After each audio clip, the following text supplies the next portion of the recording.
Coffee টেক্সচারের একটা fridge ভাই, চমৎকার ডিজাইন, 282 লিটারের মধ্যে coffee texture, smart inverter technology use করেছে এবং এটাও আপনার ডিজিটাল ডিসপ্লে আছে। এই পাঁচটা কালারটা একরকম, এই পাঁচটা কালারটা একরকম, দুই রকম, একটা প্লেন কালার আর একটা প্রিন্টেড কালার। দেখেন খুবই চমৎকার কফি টেক্সচার এই কালারটা।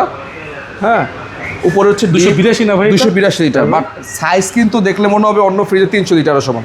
হ্যাঁ রাইট। হ্যাঁ, বড় অন্যান্য ফ্রিজ 300 লিটার খুলবে, গ্রস নেট নাই, পুরোটাই আপনার গ্রস। হ্যাঁ, এই অন্য ফ্রিজে 300 350 লিটার ফ্রিজ খুলবেন আর আমাদের 282 লিটারের কনক্রিটা ফ্রিজ খুলবেন, দেখবেন একদম সেম স্পেস। ঠিক আছে, অ্যাক্টিভ সেন্সর ডিপে আছে, নরমাল অ্যাক্টিভেটেড কার্বন দেওয়া আছে, 50% ডিপ 50% নরমাল, অর্থাৎ ডিপের মধ্যে আপনারা 140 লিটার একটা ডিপ ফ্রিজ পাচ্ছেন। হিউজ স্পেস আছে, আপনার ডিপ ফ্রিজ কিনতে হবে না ঈদুল আজহার জন্য এক্সট্রা করে। তো এই ফ্রিজটা আমরা রেগুলার প্রাইস থেকে ডিসকাউন্ট করে রাখবো 46,500 টাকা। তারপরে যারা আমাদেরকে লাইক দিবেন, কমেন্টস দিবেন, তাদের জন্য আরও 500 টাকা ছাড় দিয়ে রাখবো 46,000 টাকা বরাবর। 46,000 টাকা। জি।